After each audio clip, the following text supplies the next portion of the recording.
মুক্ত গণমাধ্যম দিবস গেল ডাক্তার আব্দুল তুষার গত রোববার। আম, প্রধানমন্ত্রীর উপদেষ্টা ডাক্তার জাহেদ, তথ্য মন্ত্রণালয়ের উপদেষ্টা তিনি বলছেন গণমাধ্যমের সাথে দ্বন্দ্বে জড়ানোর মতো বোকামি সরকার করবে না। কিন্তু যদি একই লাইনে সরকার আর গণমাধ্যম চলে বা সরকারের পন্থী, আমাদের তো অনেক পন্থা আছে, আওয়ামীপন্থী, বিএনপিপন্থী, জামাতপন্থী সাংবাদিক, মানে সরকারের পন্থীরাই যদি আসলে গণমাধ্যমের দায়িত্বগুলোতে থাকে, তাহলে তো দ্বন্দ্বে জড়ানোর প্রয়োজনীয়তাই হয় না, নাকি?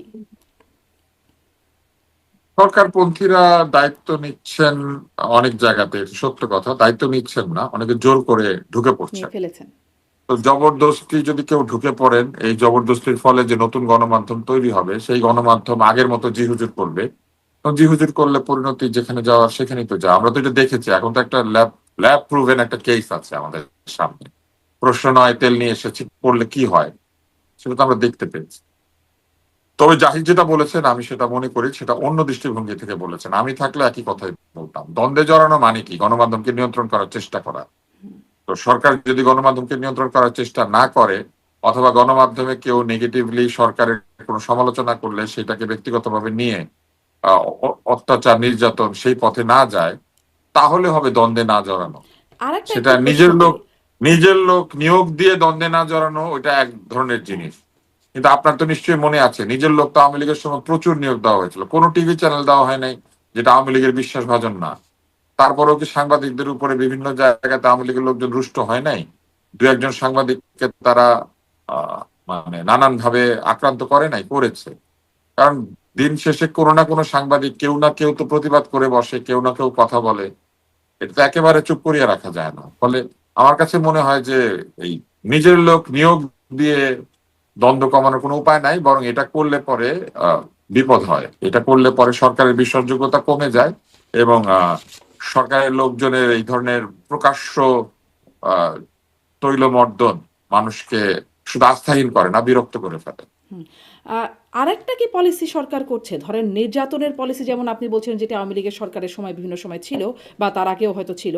আম, সেখান থেকে একরকম আস্থায় আনা, ধরেন যারা সমালোচক, আপনারা যারা শক্তপোক্তভাবে কথা বলার সক্ষমতা রাখেন, গঠনমূলক সমালোচনা থেকে মানে শক্ত সমালোচনা করার সক্ষমতা রাখেন।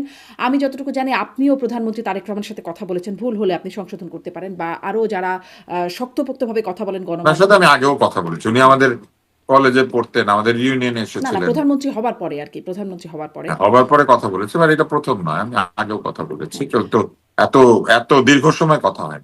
হুম। মানে সালাম প্রধানমন্ত্রী দিয়েছি, ওয়ালাইকুম প্রধানমন্ত্রী সালাম যখন বলেছেন। যারা মানে সমালোচনা করতে পারেন শক্ত শক্ত, তাদেরকে ডেকে তাদেরকে একরকম যখন প্রধানমন্ত্রীর সাথে দেখা হচ্ছে, কথা হচ্ছে, তখন একটু নরম হয়ে যায় কিনা সমালোচনাটা? না, বিষয়টা ওরকম ভাবে ঘটে নাই। বিষয়টা ওরকম না। আলোচনার বিষয়বস্তু তো আমি জানি, আমার কাছে এটা মনে হয় না। বরং উল্টাটাই মনে হয়েছে, উনি জেনুইনলি সমালোচনা শুনতে চাচ্ছেন। আপনার কাছে চেয়েছেন? না, আমি আমার নিজের অভিজ্ঞতার কথা বলতে পারবো, অন্যদেরটা জানি না। আপনার কাছে কি কি সমালোচনা শুনেছেন? উনি সমালোচনা শুনতে চান, এটা আমার কাছে মনে হয়েছে। উনি শুনতে চান যে কোথায় ভুল হচ্ছে, কোথায় ঠিক হচ্ছে, কোনটা ভালো কোনটা মন্দ, উনি শুনতে চান। উনি কি এবং চেয়েছেন, উনি আপনি এটা কি শোনা। বলেছেন? মানে যদি। আমি কি বলেছি এটা তো বলবো না, আমি আপনাকে বলবো আপনারটা, ওনারটা ওনার সাথে বলছি। আচ্ছা আচ্ছা, মানে ওখানে মানে ওইটা কি একটু। আমাকে যারা চেনে তারা জানে যে আমি কিভাবে কথা বলি, ওনাকেও যারা চেনেন তারাও জানেন উনি কিভাবে কথা বলেন। আমাদের মধ্যে একটি চমৎকার আলাপ হয়েছে, কিন্তু সেই আলাপের মধ্যে কোনো ব্যক্তির স্বার্থ ছিল না, কোনো ধরনের কোনো চাওয়া পাওয়া ছিল না, কিচ্ছু ছিল না।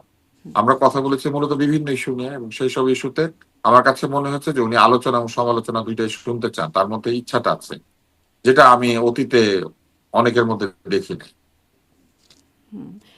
কিন্তু এটার মধ্যে কি কোনো গোপনীয়তা আছে? আমার সঙ্গে তার আমার সঙ্গে তার এইভাবে অন্য কোনো প্রধানমন্ত্রী কথাও বলেন নাই, এটাও ঠিক।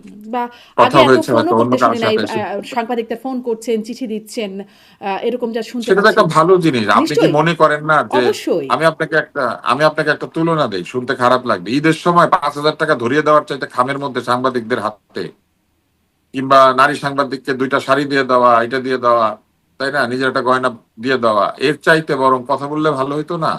কথা বললে ভালো মন্দ আলোচনা হতো, কেউ ভালো বলতো, কেউ মন্দ বলতো, জানা হতো। হ্যাঁ, কিন্তু আপনারা যে আপনি জনবিচ্ছিন্ন আপনি হয়ে যা যাওয়ার আপনি যা বলেছেন। জনবিচ্ছিন্ন হয়ে যাওয়ার একটা বড় কারণ হচ্ছে এইগুলি।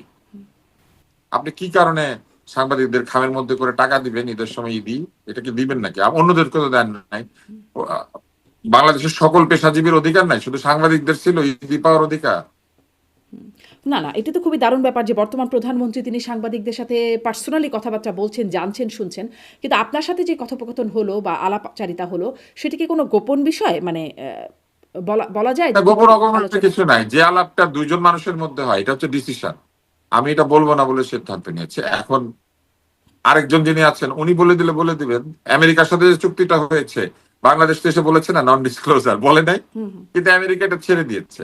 তো সেই রকম আমি মনে করি যে আলাপটা যেভাবে হয়েছে এই আলাপটা বাংলাদেশ বলে বন্ধুত্বপূর্ণ নাই আলাপ কারণ এটা। বাংলাদেশ স্বার্থের না না, পরিপন্থী কিন্তু কাজ এটা একটা করেছিল। বন্ধুত্বপূর্ণ আলাপ। এইটা ডেফিনেটলি এটা গণমাধ্যমে বলার মতো হইলে তো আমি ক্যামেরা নিয়ে যেতাম কেন। আচ্ছা, আচ্ছা, ঠিক, এটা গণমাধ্যমে বলার মতো আমি সময়। যেটা আপনাকে বলেছি ওইটাই হচ্ছে আলাপের সারবস্তু। আমি অনুভব করেছি যে উনি সমালোচনা শুনতে আগ্রহী। আচ্ছা, খুবই দারুণ ব্যাপার।